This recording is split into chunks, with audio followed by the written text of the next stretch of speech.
અમદાવાદમાં હોઈએ અને દાળવડા ના ચાખીએ એવું તો બને જ નહીં. તો ચાલો અમારી સાથે અમદાવાદના દાળવડા ખાવા માટે.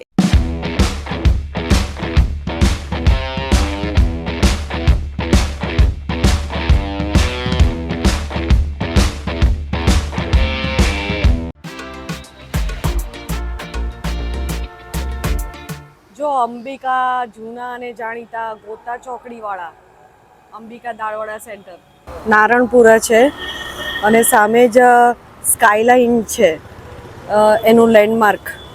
તો એની સામે જ અમે આવેલા છે. અમદાવાદની શોર્ટ ટ્રીપ 2 દિવસની ટ્રીપ પર અમે આવેલા છીએ અને સૌથી પહેલાં શરૂઆત કરીએ છીએ અહીંયા અંબિકા દાળવડા સેન્ટરથી. તો ચાલો આ ટેસ્ટી દાળવડાની મુલાકાત તમને પણ કરાવીએ. અમે આવ્યા છીએ નારણપુરા બ્રાન્ચમાં.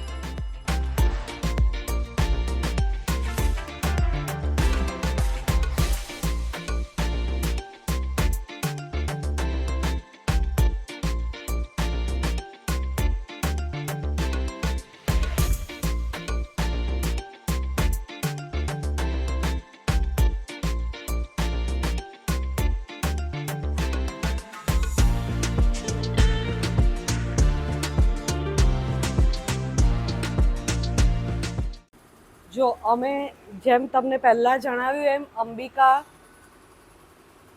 દાળવડા સેન્ટરમાં આવેલા છીએ અને અહીંયા એ લોકોનો દાવો છે 100% શુદ્ધ સિંગ તેલમાંથી બનાવે છે દાળ. જે અમે અમારી નજર સામે જોયું કે એ લોકોએ સિંગ તેલ નાખ્યું અને તાજા અમારી સામે ગરમ ગરમ દાળવડા પાડી રહ્યા છે. અને મેં પહેલાં કીધું એમ અહીંયા અમદાવાદની દાળવડા સ્પેશિયાલિટી તો છે જ અને એમાંય અમે અંબિકાનું નામ બહુ સાંભળ્યું છે. એટલે આપણે જોઈએ છે કે મહાવીરભાઈ બહુ સરસ રીતે પાડી રહ્યા છે. બહુ એક્સાઇટેડ છે કે કેવા લાગે છે દાળવડાને. દાળવડા સાથે આઈ થિંક મરચાં આપો છો, બરાબર ને? મરચાંની ચટણી આવે, ડુંગળી મરચાં આવે. ઓકે, તો દાળવડા સાથે ડુંગળી મરચાં પણ મળે છે. એક નારણપુરા, એક અડાલજ અને એક ગોતા, એમ આ નારણપુરા બ્રાન્ચમાં અમે આવેલા છે. એમ ટોટલ 3 બ્રાન્ચ છે અને ત્રણેય બ્રાન્ચમાં ફક્ત દાળવડા જ બને છે. એટલે તમે વિચાર કરો કે એમના દાળવડા કેટલા સ્પેશિયલ હશે.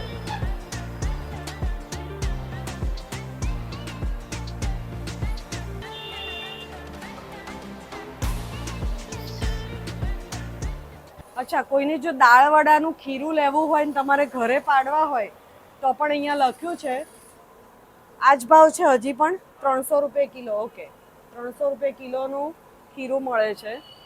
અને પછી તમને બતાવીએ કે અહીંયા એમની પ્રાઇસ લિસ્ટ લાગેલી છે કે 100 ગ્રામના ભાવ છે, તમને પ્લેટ પ્રમાણે આપે છે. તો એની પણ પ્રાઇસ લખેલી છે જે પછી તમને બતાવીએ.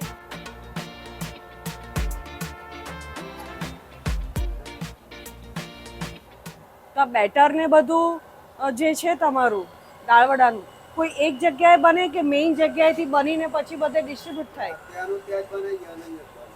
અચ્છા, દરેક બ્રાન્ચમાં અલગ અલગ તૈયાર થાય પણ જે રેસીપી હોય એક જ હોય, એ જ પ્રમાણે બધે બને. આમ રોજનું અંદાજે કેટલા કિલો ઉપડે? અથવા તો શનિ રવિમાં વધારે જાય કે ના આખો વખત ચાલુ જ હોય? આખો વખત ચાલુ જ હોય. રાતે ક્યાં સુધી હોય? 9 અને સવારે 8:30 થી ચાલુ થઈ જાય. જે વાસણો યુઝ કરવામાં આવેલા છે એ પણ એકદમ ક્લીન છે, તેલ પણ ક્લીન છે. તો એ બહુ જ મહત્વનું છે કે એકદમ કાળી કટોળી કલાઈમાં પણ કરતા હોય એવું નથી. ટૂંકમાં ઓવરઓલ અહીંયા આગળ એકદમ ચોખ્ખાઈનું ધ્યાન રાખવામાં આવે છે. અને ગરમા ગરમ ઉતરીને તૈયાર છે દાળવડા.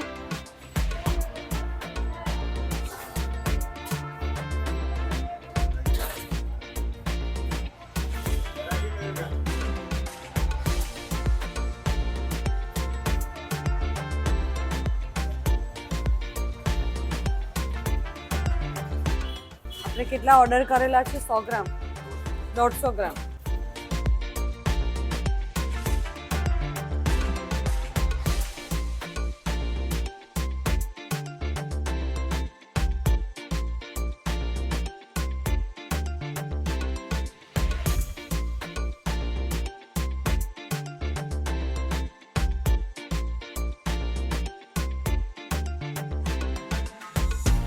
યસ, ગરમા ગરમ રેડી છે.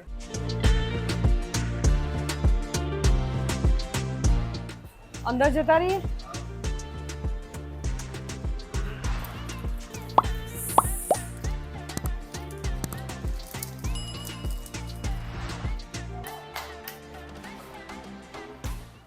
અંદર આવી રીતે ખાવાની પણ સરસ વ્યવસ્થા છે. સેલ્ફ સર્વિસ છે. તો ડુંગળી અને મરચાં સાથે આ ગરમ ગરમ ગોટા છે તો એ ખાઈશું. નાના હતા ને ત્યારે બહુ વર્ષો પહેલાં મેં અમદાવાદમાં એલિસ બ્રિજ છે એ ઉતરી અને મને નામ યાદ નથી પણ ત્યાં મેં દાળવડા ખાધેલા.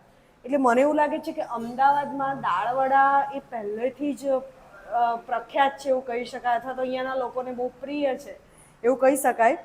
તો અહીંયા અમે થોડું રિસર્ચ કર્યું એ પ્રમાણે, એઝ પર અવર રિસર્ચ, આ છે ને બહુ જ ગરમ છે. લીલી મગની ફોતરાની દાળ આવે છે, એને એ લોકો લગભગ 3 કલાક પલાળી અને પછી એને એમાંથી પાણીમાં પલાળીને એના જે ઉપરના લીલા ફોતરા હોય કાઢીને પછી એને વાટી અને એની અંદર એ લોકોનો જે સ્પેશિયલ મસાલો છે મસાલો કરે છે અને પછી આ ગરમા ગરમ પડતા હોય છે. જો નજીક આવો બતાવો. જો આ રીતે એકદમ ફરસા પાડે છે અને એટલે લીલી મગની ફોતરાની દાળવાળી જે દાળ આવે છે એ દાળના આ દાળવડા બને છે. તો ચાખીને કહું તમે, એક આની સાથે ખાઈએ.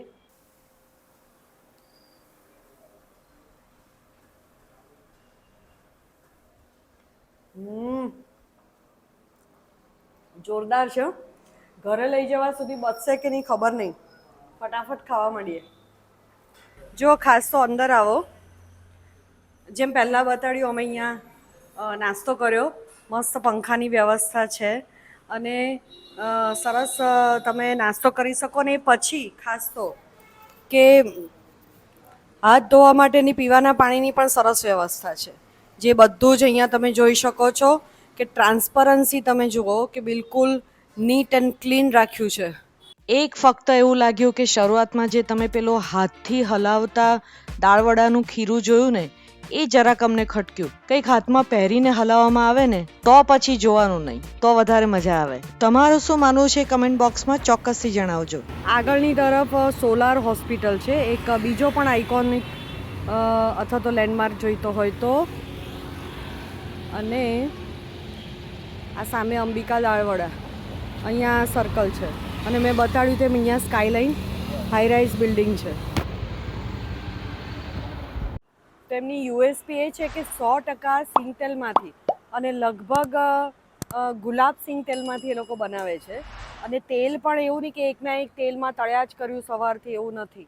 અમારી સામે એણે કાઢ્યું તેલ અને નવા પાડી અને એણે અમને સર્વ કર્યા. તો ખરેખર વી આર સો એપ્રિસિએટ કે આવા દાળવડા અમને ખાવા મળ્યા.